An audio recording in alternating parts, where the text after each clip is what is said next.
राजन एक मध्यम वर्गीय परिवार का अति महत्वाकांक्षी बालक था। उसे हर काम अतिशयोक्ति ढंग से सटीक एवं संपन्न चाहिए होते थे। यदि किसी काम में कोई कमी रह जाती तो वह अपने माँ बाप भाई बहनों से उसे दोबारा कराता था। पूरे परिवार वाले राजन से डरते थे कि यह कब क्या कह दे। राजन के पिता बड़े सरल स्वभाव के पुराने जमाने के व्यक्ति थे। उन्हें राजन की बात में कोई भी नुक्स ही नजर नहीं आता था।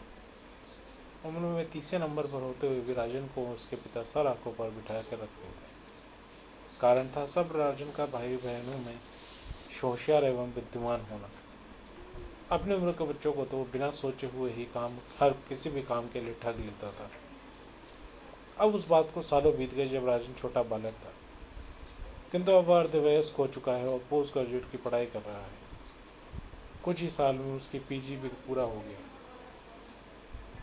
अब राजन ने कहीं किसी जगह से शुरुआत करने के लिए नौकरी पकड़ ली थी। अच्छा काम करने पर प्रशंसा एवं प्रेरणा भी मिलती थी। जल्द ही राजन सारा काम सीख गया। अब उसे और अधिक आगे बढ़ते हुए काम में बारीकियां सीखने की आवश्यकता थी। यही बात राजन के मन में बेचैनी का कारण बनी रहती थी।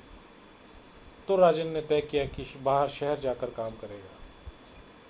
अब राजन बड़े शहर पहुंच गया है। उसने किसी कंसल्टेंसी के द्वारा नौकरी भी पा ली है।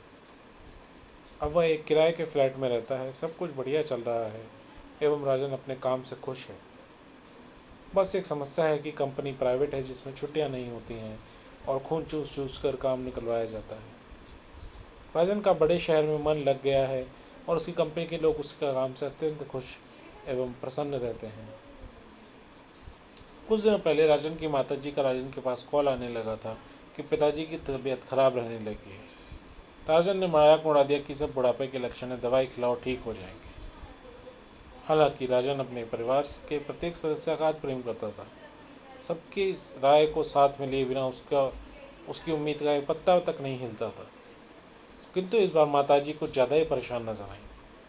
राजन को भी कुछ घबराहट सी महसूस हुई कि जैसे कोई गलत ना हो जाए।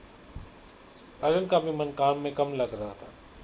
लोग पूछते तो वह कहता कि पारिवारिक समस्या है, जल्दी सुलझ जाएगी। हालांकि माताजी ने राजन से यह छुपाया था कि जब से राजन बाहर काम करने लगा है, पिताजी को बाईं तरफ छाती में दर्द की शुरुआत होने लगी थी। पहले तो सबने सोचा कि गैस की वजह से दिक्कत है, लेकिन दर्द बढ़ने पर सब चिंतित होने लगे।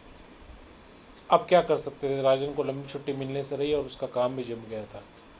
उसको वापस बुलाना तो अंधे कुएं में कूदकर मदद की आस लगाने जैसा था। एक दिन सुबह सुबह राजन की माताजी का फोन आया कि राजन, पिताजी की हालत बहुत खराब है, तू जल्द से जल्द घर के लिए निकल। राजन ने तुरंत ऑफिस से आकस्मिक अवकाश लिया, बस का टिकट ऑनलाइन प्राप्त किया और बस से घर के लिए रवाना हुआ। घर पहुंचने में 15 घंटे लगने वाले थे। राजन ने पिताजी की हालत लगातार खराब होती जा रही थी। समय समय कुछ भी हो सकता था, ऐसा ही लग रहा था। खैर, राजन घर पहुंचा तो रात हो गई। उसका भाई स्टेशन पर लेने आ गया। भाई से मिलते ही राजन ने पूछा कि पिताजी के क्या हाल हैं अब।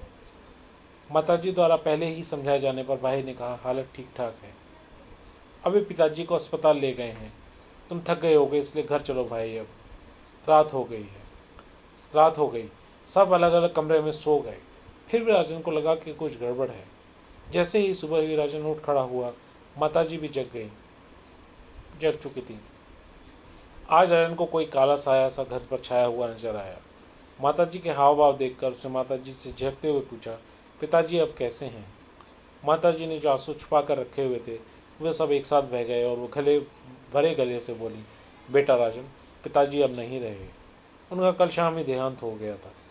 फिर भाई बोला कि तुम्हें पहले बता दे तो तू पहले से ही दुखी हो जाता। आज मानो क़यामत का दिन आ गया था। यह सब सुनते ही राजन दुख के घेरे में चला गया। वह सबसे नाराज, दुखी और गुस्सा इसलिए था कि उसे कल ही क्यों नहीं बताया गया। और तबीयत तो पहले से ही खराब चल रही होगी, तो पहले ही डॉक्टर के सही इलाज के लिए मुझे क्यों नहीं बताया गया। बड़े भाई ने उसके कंधे पर हाथ रखा और कहा कि भाई, हम सबके होते हुए भी पिचाबी नहीं बच पाए क्योंकि अटैक बड़ा था और दो अटैक एक के बाद एक आ गए। राजन होशोवास खोया हुआ सा खड़ा का खड़ा ही रह गया। 3 घंटे बाद पिताजी को अस्पताल से लाया गया अंतिम संस्कार के लिए। राजन ने अपने को बहुत संभालते हुए रोने बिलखने से संभाला, लेकिन हृदय को तो से तो परेशान और तस्त था ही। लेकिन अब पिताजी का शव शमशान ले गए आए थे। अब सब क्रियाक्रम के पश्चात जब लकड़ियों को आग लगाई गई तो विदीन हो गया राजन का हृदय, और उसी दुख के घेरे में समय हुए भपक कर रो दिया वो, और रोता ही रहा, रोता ही रहा, रोता ही रहा। धन्यवाद।